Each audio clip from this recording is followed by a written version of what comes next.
네, 무통하는 사람, 그때고 그대들아마 고향이 프란시스가 과도한တောင်းဆိုရရတဲ့ခုရှိတယ်။အဲ့ဒါကဘာလဲဆိုတော့ကဘာပေါ်မှာငြိမ်းချမ်းခြင်းလိုချင်အချက်၃ချက်ကိုလုပ်ပေးပါလို့တောင်းဆိုပါတယ်။ Christmas တုန်းက Christmas မတိုင်ခင်လေးကဘာပေါ်မှာစစ်ပွဲတွေအဆုံးသတ်ပေးပါလို့ပုံရဟန်းမင်းကြီးကတောင်းဆိုပါတယ်။ Ukraine နဲ့ Russia, Palestine နဲ့ Israel, Syria ရေးကနဲ့ကျွန်တော်တို့ကဘာလုံးမှာဖြစ်ပြနေတဲ့စစ်ပွဲတွေ Christmas မတိုင်ခင်အပိသက်ပေးပါလို့တောင်းဆိုခဲ့တဲ့ပုံရဟန်းမင်းကြီးဟာ2025ခုနှစ် New Year message မှာဘာမှနေတချင်းလို့တည်းဒီချက်၃ချက်ကိုလုံးဆောင်ကြပါလို့ထပ်မံပြီးတောင်းဆိုပါတယ်ပထမတစ်ချက်ကတော့အကျွေးတွေဖြစ်လို့ပြပါချမ်းသာတဲ့နိုင်ငံတွေကဆင်းရဲတဲ့နိုင်ငံတွေကိုကူညီတဲ့သဘောအနေနဲ့ပတ်စံတွေချီးပါတယ်တဲ့သို့တော်များလည်းပဲဒီပတ်စံချီးခြင်းရဲ့အနောက်မှာအကျွေးတွေအတိုးတွေဆင်းရဲတဲ့နိုင်ငံမှာပတ်စံမရှိလို့ပတ်စံချီးရတဲ့ကြားထဲမှာအတိုးလုံးတွေကြောင့်ဒီဆင်းရဲတဲ့နိုင်ငံတွေကပိုပြီးဆင်းရဲသွားတယ်ဒါကြောင့်မလို့ဝါမြေကြီးပေါ်မှာ2025ခုနှစ်မှာငြိမ်းချမ်းခြင်းလို့ကြည့်အကျွေးတွေကိုဖြေလျှော့ပေးကြပါလို့ပုံရဟန်းမင်းကြီးကတိုက်တွန်းပါတယ်ဒုတိယတစ်ချက်အနေနဲ့ကတော့ဘာလို့မှငြိမ်းချမ်းခြင်းလို့ကြည့် death sentence လို့ခေါ်တယ်သေလောက်တဲ့ဒဏ်ခတ်အပြစ်ပေးမှုကိုရင်ဆိုင်ပေးပါလို့ပုံရဟန်းမင်းကြီးကတောင်းဆိုပါတယ်လူတိုင်းကဘယ်လို့မှမပြည့်စုံဘူးသို့တော်များလည်းပဲကိုယ့်ရဲ့မပြည့်စုံခြင်းကြောင့်ပြုလုပ်တဲ့အပြစ်တွေအတွက်ကိုယ်မှပြန်ပြီးပြင်ဆင်ခွင့်မရတော့ဘဲနဲ့ death sentence လို့ခေါ်တဲ့ဒီအပြစ်လို့သူဟာသေထိုက်တယ်လို့အပြစ်ပေးမှုတွေဟာတရားမျှတမှုမရှိဘူးလူတိုင်းကအပြစ်ရှိတယ်ပြန်လည်ပြင်ဆင်ခွင့်ရှိရတယ်ဒါကြောင့်မလို့ငြိမ်းချမ်းခြင်းလို့ကြည့် death sentenceပေလောက်တဲ့အပြစ်ဒဏ်ပေးမှုကိုမလုပ်ပါနဲ့လို့ဘုရားမင်းကြီးဟာ2022ခုနှစ်ဒီနှစ် New Year message မှာပြောပါတယ်တတိယတစ်ခုကတော့ကိုယ်မှာရှိတဲ့ပတ်စံတွေကိုတဲ့လက်နဲ့တွေဝယ်မဲ့အစားတဲ့ပညာရေးနဲ့ကျမ်းမာရေးမှာသုံးပေးကြပါလို့ဘုရားမင်းကြီး Francis က New Year message မှာတိုက်တွန်းထားပါတယ်အဓိကတော့ကျွန်တော်တို့နေတဲ့ဒီကမ္ဘာကြီးပေါ်မှာငြိမ်းချမ်းခြင်းရှိဖို့အတွက်ကျွန်တော်တို့ကိုပုံရဟန်းမင်းကြီးကတိုက်တွန်းတယ်ဒီချက်မျိုးရိုးရိုးလေးစဉ်းစားကြည့်လိုက်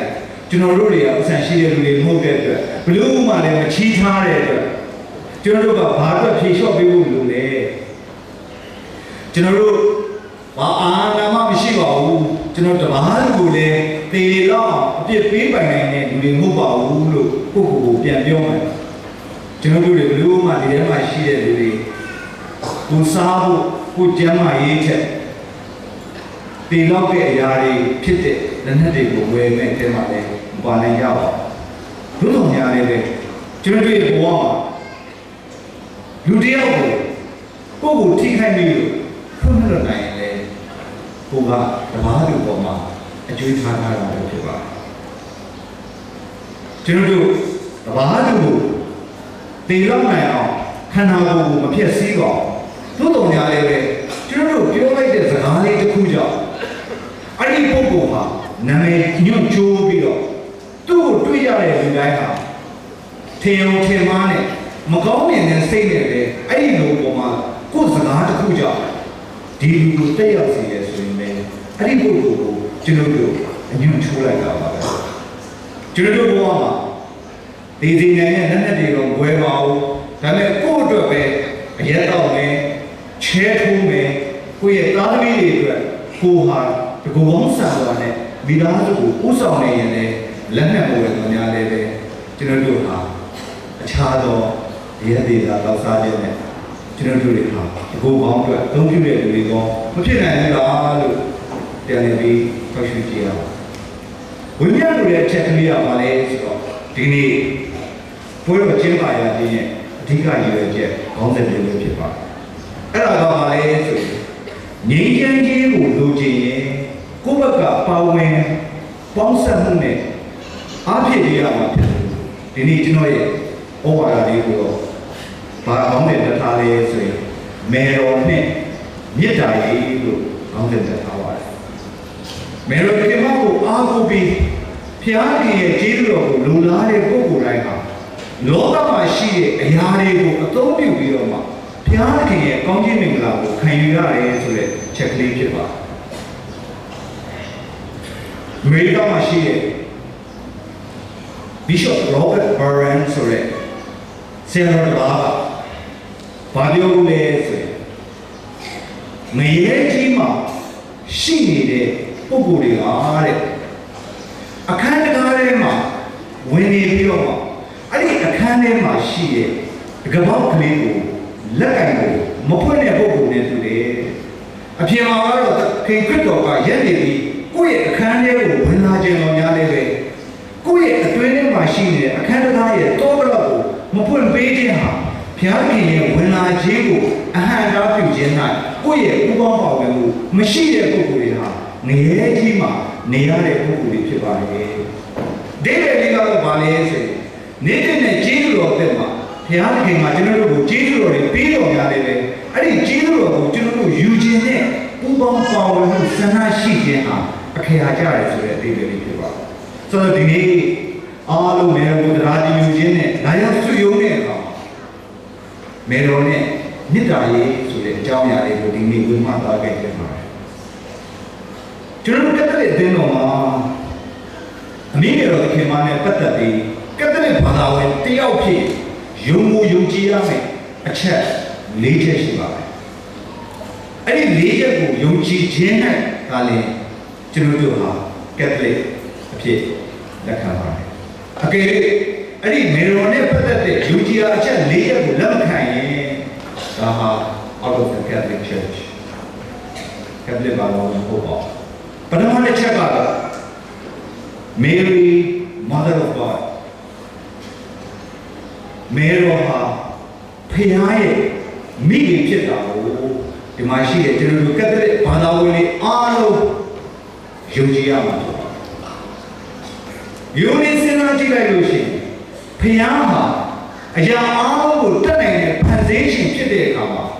ဖခင်အပေါ်မှာဘယ်လိုရှိသေးလဲလို့မေးကြဖြစ်လာပါတယ်။ဒါပေမဲ့ကက်သလစ်တဲ့တော့ဟာ The Council of Ephesus မြို့မှာမာနီလာကကျင်းပတဲ့432ခုနှစ်ခရစ်နှစ် 5th century 900စုမှာဒီယုံကြည်ရာအချက်ကိုဘာသာဝင်တွေအားလုံးယုံကြည်ရမယ်လို့သတ်မှတ်ပြဋ္ဌာန်းခဲ့ပါတယ်။မာရိယာဟာဖခင်ရဲ့အမေဖြစ်ဒီနေ့ကြားတဲ့ဧဝံဂေလိကျမ်းစာဖြစ်တဲ့တန်လုကာခရစ်ဝင်အခန်းကြီး21အခန်းငယ်29နဲ့38ရဲ့နောက်ပိုင်းကိုစက်ဖက်ရင်ဘာကြောင့်ညာကြားရလဲဆိုရင်အမင်းငယ်တော်သခင်မက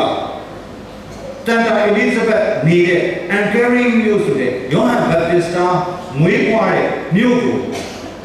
နာဇရက်ကနေထွက်ခွာသွားတဲ့ကျမ်းပိုက်ကိုစက်ပြီးဖတ်မှာဖြစ်ပါတယ်။အဲ့ဒီကျမ်းပိုက်မှာဘာရေးထားလဲဆိုရင်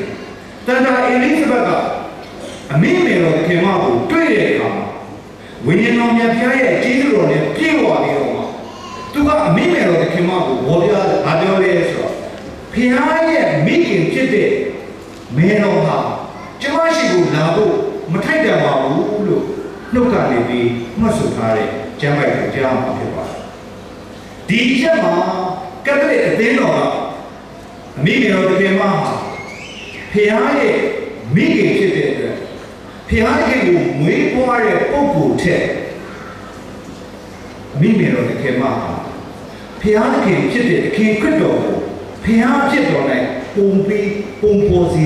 ဆိုတဲ့ဒိတ်လိုမျိုးဖြစ်ပါတယ်။အမင်းရဲ့ခင်မဟာဖျားရဲ့အပေါ်မှာရှိတဲ့ ပုဂ္ဂိုလ်မဟုတ်ပါဘူးသို့တော့ဝိညာဉ်တော်မြတ်ဖျားရဲ့ကျေးဇူးတော်နဲ့တထူးတခြားကျေးဇူးတော်ခံစားရတဲ့အခါမှာဖျားဖြစ်တော်မူတဲ့သခင်ခရစ်တော်ကိုဝေးပွားခွင့်ရတဲ့မိခင်မေတော်ဖြစ်ပြီးဖျားရဲ့မေတော်လို့သတ်မှတ်ခြင်းဟာသခင်ခရစ်တော်ကိုဖျားဖြစ်ပို့ပြီးပုံဖော်ခြင်းဖြစ်ပါတယ်ဒုတိယတစ်ချက်ကတော့အမိမေတော်သခင်မနဲ့ပတ်သက်ရင်ကျွန်တော်တို့ကက်သလစ်ဘာသာဝင်တွေဟာဒုတိယတစ်ချက်ကိုယုံကြည်လက်ခံရပါမယ်အဲ့ဒါကတော့ဘာလဲဆိုရင် perpetual virginity of Mary အမိမေတော်သခင်မဟာတဲ့အဖတန်သူစင်နဲ့အတူတူမနေခင်တုန်းကလည်းအပြုပညာဖြစ်ပါလေအဖတန်သူစင်နဲ့အတူတူနေရတဲ့အချိန်မှာလည်းအပြုပညာဖြစ်ပါလေအဖတန်သူစင်ဟာဒီလောကကိုထွက်ခွာပြီးအတူတူမနေတော့တဲ့အချိန်ကနေပြီးအမိမေတော်သခင်မဒီလောကအသက်တာကုံဆုံးတဲ့အချိန်ထိလည်းအမိမေတော်သခင်မအပြုပညာဖြစ်ပါလေဘယ်ယောက်ျားနဲ့မှပေါင်းတင်ဆက်ဆံမှုမရှိခဲ့ဘူးလို့ The Second Council of Constantinople မှာမြို့ပေါ်မှာကက်သလစ်ဆရာတော်နဲ့ဟိုရန်ပြီးနေစုယုံတဲ့အခါမှာခရစ်နှစ်953ခုနှစ်မှာဒီယုံကြည်ရာအချက်ကိုထုတ်ပြန်ခဲ့ပါကျွန်တော်တမန်ကျမ်းစာရဲ့အထောက်အထားကိုကြည့်မယ်ဆိုရင်တခင်ခရစ်တော်တရားဒေသနာဟောကြားတဲ့အခါမှာတရားနာပရိသတ်တွေကဘာလာပြောလဲဆိုတဲ့အခါကြလို့ရှိရင်တင်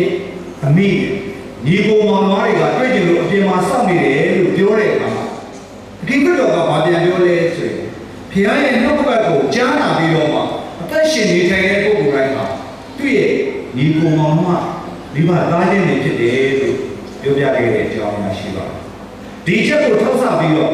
ကျွန်တော်တို့ရဲ့ယုံကြည်ခြင်း၌တခင်ခရစ်တော်၌အခြားသောညီကိုတွေရှိနိုင်နေတယ်လို့ထင်မြင်ယူဆချက်တွေရှိတော်များလည်းပဲကက်သလစ်အသင်းတော်အနေနဲ့မင်းငယ်တော်ခင်မဟာတခင်ခရစ်တော်ကဘာတွေကိုပဲဝိညာဉ်တော်မြတ်ဖျားနဲ့ကျေးဇူးတော်နဲ့ဝေဖွားခဲ့ပြီးကျန်တဲ့အချိန်ဟာကျေးဇူးတော်အသက်တာကြောင့်ကြောက်ကြရတဲ့အတူတူနေထိုင်ခြင်းမရှိခဲ့တန်ရှင်းမြတ်တဲ့အပြုပညာဖြစ်တယ်လို့ယုံကြည်တတ်ဝင်ပါတယ်ဒီချက်ကိုရိုးရိုးလေးစဉ်းစားကြည့်လိုက်လို့ရှိရင်ဖြစ်နိုင်ပါမလားအမျိုးသားနဲ့တူနေထဲမှာပဲတိမ်ထဲမှာပဲနှစ်ယောက်တူတူနေတယ်သို့တော်များလည်းပဲကျေးဇူးတော်ကောင်းပြေဝတဲ့မိခင်မဟုတ်တဲ့ကျွန်တော်တို့ရဲ့ယဟန်သူတော်စင်တွေရဲ့ဘဝမှာဖခင်ရဲ့ကျေးဇူးတော်ရှိဒါကိုလွယ်တဲ့တကူနေထိုင်နိုင်တယ်ဆိုတဲ့ဘဝတတ်တာပါကျွန်တော်တို့ရဲ့ဘဝတတ်တွေပဲဖြစ်ပါတယ်တတိယတစ်ချက်ကတော့အမိမေတော်သခင်မအပြစ်မဲ့တည်ယူတဲ့သခင်မဖြစ်တယ်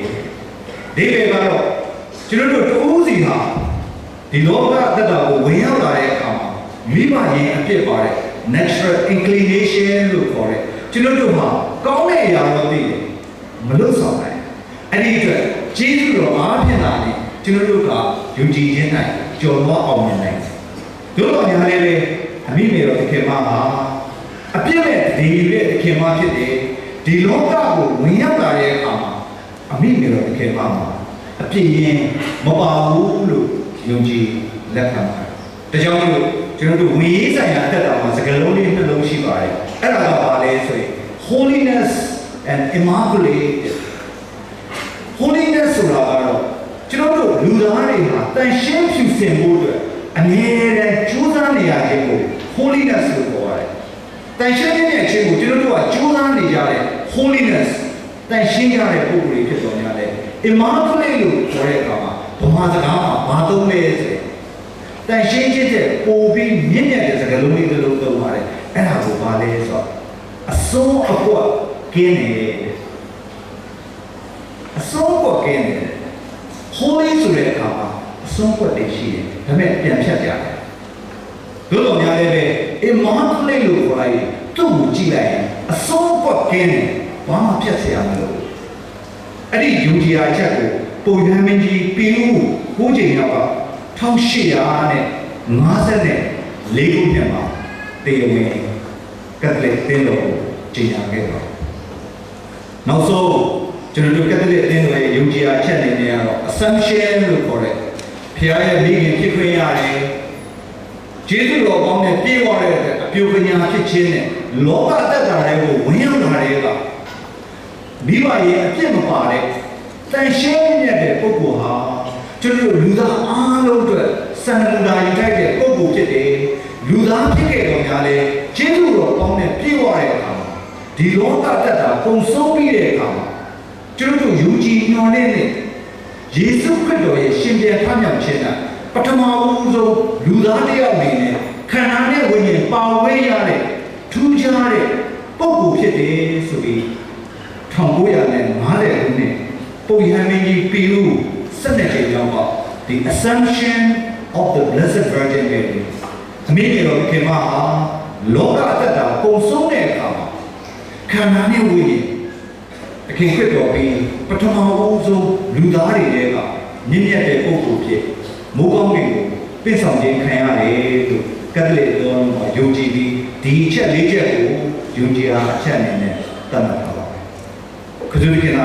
ချစ်ခင်လေးစားပါတော့ဘာလို့အားလို့ဆိုတော့ဒီနေ့ကျွန်တော်ရဲ့တရားတော်မှာအမိမေတော်ခင်မနဲ့မြစ်တာရေးဆိုတဲ့အကြောင်းအရာလေးဟာအခုကျွန်တော်ဝိညာဉ်မှာအစားဖြစ်ပါတယ်။အဲ့ဒါကတော့1858ခုနှစ်မှာပြင်သစ်နိုင်ငံလူးဇန်ပုတ်ကြီးရွာလေးရဲ့မေရာဘယ်လီဆိုတဲ့ဒီအုပ်ကူလေးမှာဘယ်နဲ့တည်းဆိုတဲ့စလင်းတဲ့သမီးကြီးရဲ့ကလေးမလေးတယောက်ကိုမေတော်ကထင်ရှားပြပါတယ်။အဲ့ဒီဖြစ်ပြမှာဘာတွေ့ရလဲဆိုတဲ့အခါကျရင်ဒီဘယ်နဲ့တစ်ကအရင်ဆင်းရဲပြီးတော့မှငြိမ်ရထူထိုင်းတဲ့အမျိုးသမီးဖြစ်တယ်။ဒုတိယတစ်ချက်ကကြတော့မေတော်တခင်ကထင်ရှားပြတယ်ဒီလူးစ်မျိုးနဲ့အဲ့ဒီဂရောတိုနေရာလေးကလူမသိပဲနဲ့အဲ့ဒီဂရောတိုရှိတဲ့နေရာလေးကိုကျွန်တော်တို့ပြင်သစ်ကိုရောက်ရင်ကြားဦးလိမ့်မယ်အဲ့ဒီနေရာကဘလူတွေသွားကြလဲဆိုရင်ကျွန်တော်တို့အမှောင်ရိပ်ခိုပြီးတော့အပြစ်တွေပြုလုပ်ရှင်တဲ့လူတွေရွာလေးနဲ့လည်းဝေးတဲ့အေးစေပုဂ္ဂိုလ်လူစိတ်တဲ့နေရာလေးဖြစ်နေတာပဲတရားပြောရတဲ့အဓိပ္ပာယ်ကဖခင်ကသူလှုပ်ချင်အရာအားလုံးကိုတတ်နိုင်တယ်ဆိုတဲ့အချက်ကလေးဖြစ်ပါတယ်စလင်းတဲ့သမီးရွယ်ဆင်းရဲတယ်ဘယ်တော့ဆင်းရဲလဲဆိုကျွန်တော်တို့ news ကိုသွားလို့ရှိရင်ဘယ်နဲ့တည်းနေတဲ့အိမ်လေးကအရင်ကအချုပ်သားတွေနေတဲ့နေရာအဲ့ဒီအချုပ်သားတွေမှာအရန်ဆိုးလို့တိတ်ပိတ်ခံရတဲ့လူတွေနေတဲ့နေရာတွေမှာစင်းရဲလုံးအကြည့်လို့မိဘတွေကအဲ့မှာဈေးပေါ်ပေါ်နဲ့ငားနေခဲ့ထောင်ဖြစ်အသုံးမပြုတော့ဘဲနဲ့ဒီတိုင်းနေတဲ့နေရာမှာစင်းရဲကြတဲ့လူတွေကအဲ့ဒီမှာသွားနေကြတဲ့နေရာကပုဂ္ဂိုလ်ပညာမတတ်ဘဲကျမ်းမာရေးမကောင်းတဲ့ပုဂ္ဂိုလ်ကိုဘာမှထင်ရှားမှုမရှိဘဲနဲ့အဲ့မှာရှိတဲ့လူတွေကတော့မှောင်ရိပ်ခိုပြီးလွတ်လပ်ပြီးတိတ်ဆိတ်တဲ့နေရာဖြစ်လို့သွားနေတဲ့နေရာမှာအမိမြေတော်ရဲ့ခင်မကထင်ရှားပြပါအဲ့ဒီထင်ရှားပြတဲ့အခါမှာတွေ့ရတဲ့ဘယ်နဲ့တိတ်ကတိတိကျကျနဲ့သူ့ဘဝမှာမှတ်တမ်းတင်ထားတာကိုတွေ့ရပါတယ်အဲ့ဒါကဘာလဲဆိုတော့ပထမတစ်ချိန်ကြီးသွားတဲ့အခါမှာမိမြေတော်ခင်မကိုသူတွေ့တယ်စိတ်ပရိစိတ်တယ်ဒါပေမဲ့သူဘာမှမပြောနိုင်ဘူးဒုတိယတစ်ခေါက်တနည်းလို့နေတယ်သူပြန်သွားတဲ့အခါအဲ့ဒီဂရောတို့အုပ်ရဲ့အောက်လေးမှာတဲ့စမ်းပေါက်လေးသူရှိတယ်မိမြေတော်ခင်မသူ့ကိုပြောပါတယ်တဲ့သမီးတဲ့ရေတောက်တဲ့ဒါနဲ့သူအစမ်းကြောင်းမှာရေတောက်ခိုင်းနေတယ်ပြီးသွားတဲ့အခါသူ့ကိုထင်ရှားပြတဲ့အမျိုးသမီးကမဟုတ်ဘူးတဲ့အဲ့ဒီဂရောတို့အောက်မှာရှိတဲ့ရေဘွက်ကလေးကိုပဲတောက်ခိုင်းတာကိုလက်လုံးညွှန်ပြအဲ့ဒီသွားတယ်ဒါနဲ့ကွာသွားတဲ့အခါမှာကြည့်ရောဘွက်ရည်ဖြစ်နေတဲ့အခါကျတော့တဲ့ဘာလို့လဲဆိုတဲ့အခါကျအဲ့ဘွက်ရည်ကိုသူ့လက်နဲ့တဲ့သုံးပေါက်ချစ်တယ်တဲ့သုံးပေါက်ချစ်ပြီးတော့မှရေကနေပြီးနည်းနည်းလေးကြည်လာတဲ့အခါမှာလေးတော့ထပ်ပြီးတော့သူ့လက်ကလေးနဲ့ချစ်ပြီးတော့မှအဲ့ထွက်လာတဲ့ရေကိုသူတောက်တယ်ဒုတိယကြိမ်မျိုးတော့ထင်ရှားပြတဲ့အခါပြီးတော့တဲ့အခါကျရင်သူ့မေတော်ကိုတွေ့ရတဲ့အခါမှာဒီအမျိုးသမီးကိုတွေ့ရတဲ့အခါမှာသူကတဲ့တကိုယ်လုံးအင်ကြီးကိုစားကအဖြူရောင်ဝတ်ထားပြီးတော့ခါးစည်းကိုတော့အပြာရောင်ခါးစည်းလေးကိုထားပြီးရှင်လေးတစ်ဖက်ခုံပေါ်မှာအဝါရောင်ရှိတယ် နေ့စီကနေ့တဝင်းရေးစီကိုတွေ့ရပြီလက်ထဲမှာတော့အဝါရောင်စိတ်ကလေးလေးကန်ထားတာကိုတွေ့တယ်သူနဲ့အတူတူနှစ်ပတ်နေပါနေ့တိုင်းတွေ့ဆုံပြီးတဲ့အခါမှာနောက်ဆုံးတွေ့ခဏဘယ်နဲ့တည်းကလေးကတင်ကဘယ်လိုလဲအတော်ကဘယ်လိုလဲလို့မေးပါလိမ့်မယ်နောက်ဆုံးတွေ့အချိန်မှာမိမိတို့ဒီမှာကသူ့ကိုပြောသွားတယ် I am the immaculate conception ငါဟာအပြစ်မဲ့တတိယသောခင်မဖြစ်တယ်အစိုးရမရှိသောတိုင်ရှင်းမြတ်သောမိခင်ဖြစ်တယ်ဆိုတဲ့အကြောင်းအရာကိုပြောရင်းနဲ့အဲ့ဒီနေရာမှာနောက်ပိုင်းထောင်ပေါင်းပေါင်းများစွာသောလူတွေဟာဒီမေတော်စံဘုတ်ကနေထွက်လာတဲ့ရေကိုတောက်သုံးပြီးတော့မှကျမ်းမာခြင်းတွေရကြတယ်ကုသခြင်းတွေခံကြရတယ်ကျွန်တော်တို့ကာယရေးတာမှာဝိညာဉ်ဆိုင်ရာမှာလွတ်မြောက်ခြင်းတွေရကြတယ်ဆိုတဲ့ဟာကဖခင်ရဲ့တသက်လေးဖြစ်ပါတယ်ခရစ်တော်ရဲ့နာချစ်ခင်လေးသာပါတော့ဘာလို့မမေ့ဆွေပေါင်းဘောမှာထူးဆန်းတာလေးရှိတယ်ဖခင်ကပေါ်ပြတယ်ဆိုတဲ့အခါမှာအတွေးတစ်ခုနဲ့မဟုတ်ပါဘူးတသက်လေးရှိပါတယ်ဥမာလေးတစ်ခုဆိုလို့ရှိရင်ရန်ကုန်မှာရှိတဲ့ညောင်လေးတွေမှာရေရှားတဲ့နေရာမှာမေတော်စင်ရဲ့အနောက်မှာရေတွင်းရေထွက်တယ်အသေးမေရန်တာမှာမေတော်ရဲ့အနောက်မှာစံကြောင်းရှိတယ်နေမှာကျွန်တော်မိုင်းမဲကိုရောက်သွားတယ်ရေရှားတယ်ဒါပေမဲ့တောင်ပေါ်မှာစမ်းပေါက်လို့အဲ့စမ်းပေါက်ကရေရည်ပြီးမေတော်ရှိတည်လို့ရတယ်တကယ်တော့ရေးဆိုတဲ့အရာဟာအခုဖြစ်မှကျွန်တော်တို့သုံးတာမဟုတ်ပါဘူးကျွန်တော်ဓမ္မဟောင်းကျမ်းစာကိုကြည့်ဓမ္မသစ်ကျမ်းစာကိုကြည့်ဂျူးလူမျိုးတွေမှာရေးကိုတန့်ရှင်းစင်ကြယ်ခြင်းအတွက်အသုံးပြုကြပါတယ်ကံရံမျိုးလက်ထပ်ပွဲမှာစင်ကြယ်ခြင်းကိုပြုရမယ်ရေးကိုဘုရားသခင်ဟာသတိရည်ဖြစ်ပြောင်းလဲပေးခဲ့ပါတယ်တကယ်တော့ရိုးရိုးလေးကြည့်လိုက်လို့ရှိရင်စင်ကြယ်ခြင်းဆိုတာအိမ်ထဲဝင်နေမှာခြေဆေးတဲ့ရေးအဲ့ဒီရေးကိုဘုရားကတကူတော်နဲ့သတိဖြစ်စေတန်ရှင်းခြင်းနဲ့တည်ပြီးဟာဘလို့တန်ဖိုးရှိလဲဆိုတာကိုယဟန္တာရဲ့အထုပ်ပတ်တွေကိုကြည့်တွေ့ရစိတ်ထွေးသောအာဗီလာဆိုတဲ့ယဟန္တာမကြီးကသူဆုတောင်းတဲ့အခါမှာတဲ့နတ်ဆိုးကသူ့အယံနှုတ်ဆက်တယ်အတန်ပလန်နဲ့မျိုးစုံလုပ်တဲ့ဟိုနေရာတုံးချဒီနေရာတုံးချပစ္စည်းတွေလုပ်တဲ့အခါမှာသူဘာလို့လဲရှိတယ်ဆိုရင်သူဆုတောင်းတဲ့နေရာမှာမြစ်တာကြီးကိုအမြဲတမ်းသူ့ဘေးမှာထားတယ်ဒီလိုအတမန်လေးလောက်လာပြီးသူ့ကိုစိတ်နှောက်ရက်ဖြစ်အောင်ဝေးကနေလောက်လာပြီးဆိုရင်အဲ့နေရာလေးကိုမြစ်တာရည်နဲ့ဖြန်းတဲ့အခါနတ်ဆိုးတွေထွက်ပြေးတယ်ကျွန်တော်တို့တိုင်းသားကြေးရွာတွေသွားရင်စဘာပေါ်ကနေကြရင်ဘုန်းကြီးကိုခေါ်ပြီးကောင်းကြီးပေးတယ်အပင်တွေမဆိုင်ခင်မှာမျိုးစေ့တွေကောင်းကြီးပေးခိုင်းတယ်ကားတစ်ဝယ်လာလို့ကောင်းကြီးပေးခိုင်းတယ်အိမ်ရောက်ရင်အိမ်ကြီးကောင်းကြီးပေးတယ်ဘာတွေနဲ့လုပ်တယ်လဲမေတ္တာစာနဲ့အတူမေတ္တာကိုအသုံးပြုပါတယ်။ဘာကြောင့်လဲတကယ်စွမ်းလို့ဖြစ်ပါတယ်။ဗန္ဒတိတင်ရဲ့ယတိတွေအကြောင်းလေးမှာတရက်မှာဘာဖြစ်တယ်လဲဆိုရင်ဘေးပတ်ဝန်းကျင်ကလာပြီးတိုက်ခိုက်ကြတဲ့အခါယတိတွေကတဲ့သူတို့ကြောင်းဝင်းထဲမှာပဲနေပြီးတော့အတွင်းထဲကအုတ်နေရနေမှာစွတောင်းနေတာဆိုပြီးတိုင်းမှာမေတ္တာရည်နဲ့ခန်းကြတဲ့အခါမှာအဲ့ဒီနေရာကိုရန်သူဝင်လို့မရဘူးခြေလာတော့ဘာလို့မှမဆွေးပေါင်းဝိညာဉ်ကျတဲ့ချက်ကလေးရ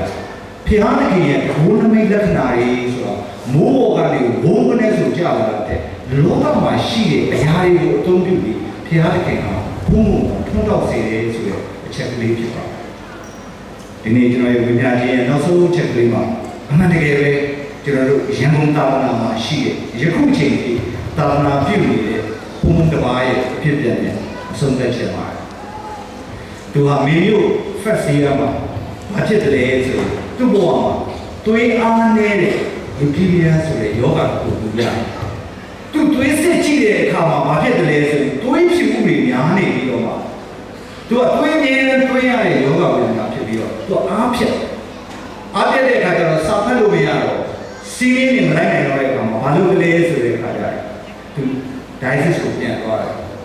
dialysis ကိုပြန်သွားပြီးတော့ဆရာကြီးကြောက်လိုက်မှာပဲဒီလိုမျိုးသူဆူတောင်းပြီးတော့သူ့ရဲ့ဒီသွေးအားနေတဲ့ယောဂဥဒ္ဒါရင်တပြေးပြေးနဲ့ဆိုးဆိုးလာ အဲ့ခါမှာအဲ့လိုကုနေနေစစ်စစ်တပါးကလူးကနေပြန်လာတဲ့ဖျားမှုတယောက်ကြီးရတယ်။ဘာလေးရလဲဆိုရင်မေတ္တာလေးရတယ်။အဲ့လူးမေတ္တာလေးကိုအဲ့စစ်စစ်ကဘာလို့လဲဆိုရင်ဘူးလေးတွေထဲမှာနည်းနည်းစီပြန်ခွဲပြီးတော့မှရေပြန်ရောတယ်။ရေပြန်ရောပြီးတော့မှအဲ့စစ်စစ်ကအဲ့သွေးအားနေနေတဲ့ဘရဒယ်ကြီးကိုသွားပြီးတော့ဘာပြောလဲဆိုဘရဒယ်တဲ့ဆေးလဲခုတာဘောတဲ့တစ်ဖက်မှာလည်းဘုရားသခင်ရဲ့ကုသခြင်းကိုယုံကြည်ပြီးတော့မှဒီမေတ္တာရည်လေးနဲ့ခုကြည့်ပါလားတဲ့ဒါနဲ့ဒီဘရဒယ်ကြီးကသူ့အတွေ့တစ်ခုရတယ်တဲ့အဲ့ဒီချိန်ကဘာဖြစ်နေတာလဲဆိုရင်မေရောသခင်ကအခုကဲဆို loose moving ကမစခင်ချိန်လေးဖြစ်တယ်သူကဘယ်တော့အားပြည့်နေလဲဆိုရင်ဘုရားကျောင်းကိုတက်တဲ့လေကတဲ့ဆယ်စစ်နောက်ကိုသုံးပေါက်လောက်နားပြီးတော့မှပေါ်ရောက်တယ်သွေးအားနေတယ်ဒါနဲ့သူသွေးတစ်ခုဖြစ်တယ်တဲ့အဲ့ဒါကဘာလဲဆိုရင်နိုဗီနာ9ရက်စလုံးဒီမြတ်တာရေးလေးကိုသူတောက်မယ်ပြီးသွားတဲ့အခါကျရင်ဘုရားကိုမင်းမေရောခင်မှာဆူတောင်းတယ်အဲ့ဒါနဲ့အဲ့နိုဗီနာ9ရက်ပဲဘုရားကိုဆူတောင်းပြီးတော့မှဒီမြတ်တာရေးကိုယုံကြည်ကြည်နဲ့တောက်သုံးပြီးတဲ့နောက်ပိုင်းမှာသူခံစားချက်တစ်ခုရတယ်အဲ့ဒါကဘာလဲဆိုရင်သူ့မှာအားပြန်ရှိရတယ်လို့သူခံစားချက်ရတယ်သူရဲ့တက်တည်ရဘာပြောလဲဆိုအဲ့နိုဝီနာပြီးရဲ့ကသူစေကန်းနေစေမတော့တော့စားတော့သူကသူစာဟာရနဲ့အချင်းနေနဲ့အားရပြန်ရှိလာပြီးတော့တပြေးပြေးနဲ့သူ့မျက်နှာတွေးအားတွေပြန်ကောင်းလာတဲ့ခါကျတော့တပြေးပြေးနဲ့ကျမ်းမာရေးတွေပြန်ကောင်းလာတဲ့ခါနောက်ဆုံးweekမေမြို့ဒုတိယနှစ်ကိုပြန်တက်တဲ့အခါမင်းတို့ဒုတိယနေ့ရောက်တဲ့အခါသူ့ကိုပထမနေ့တုန်းကသူ့ပေးခဲ့တဲ့ဗုဒ္ဓဘာသာဆရာဝန်ကသူ့ကိုပြန်တွေ့တဲ့အခါမှာအံ့ဩတယ်ဘယ်လဲအချိန်ကြီးအရန်ကိုပုံမှန်ဖြစ်နေပါလားဒီယောဂကပုံမှန်တော့မဟုတ်ဘူးဒါဖျားကူကြီးဆောင်းရတာပဲဆိုတာကိုဒီဗုဒ္ဓဘာသာဆရာဝန်ကသူ့ကိုတက်တဲ့ခံတယ်ဘုရားရှင်သူဟာသာနာလို့ကိုတွေ့နိုင်တယ်ခရစ်ကနိုင်ချက်ခင်လေးသာပါတော့ဘာလို့ဘာလို့ဆိုင်တော့ဒီနေ့ကျွန်တော်တို့မေတော်ကိုချစ်ချင်းနဲ့တရားချင်းယူခြင်းနဲ့လာရောက်ကြတဲ့အခါမှာမေတော်ပြီးတဲ့သက်တွေကိုယူသားတဲ့ယူရှင်တဲ့ဘဝလေးကိုဒီလိုပါရှာပြရအောင်ဒီနေ့ကျွန်တော်ရဲ့ခေါင်းစဉ်ဖြစ်တဲ့မေတော်နဲ့မေတ္တာရေးလို့ကျွန်တော်တို့သတ်မှတ်တဲ့အခါမှာသူ့ရဲ့အိမ်မှာမေတ္တာရေးထားတဲ့မေတ္တာရေးဖြန်းတဲ့မေတ္တာရေးကိုတောက်သုံးတဲ့ဘုရားခင်ရဲ့ပြောရသောကောင်းခြင်းမင်္ဂလာသက်တာကိုမိမေတော်ခင်မှာဓာဝင်ကိုတောင်းခံကြအဖြစ်တတိအနေနဲ့ရှာဖွေဘုရားခင်ရဲ့ကောင်းမြတ်ခြင်းကိုတို့ကညီဆိုင်အောင်ဘုံပေးပေါ်ပါတယ်ဒီလိုစီကိုဘုရားကောင်းလို့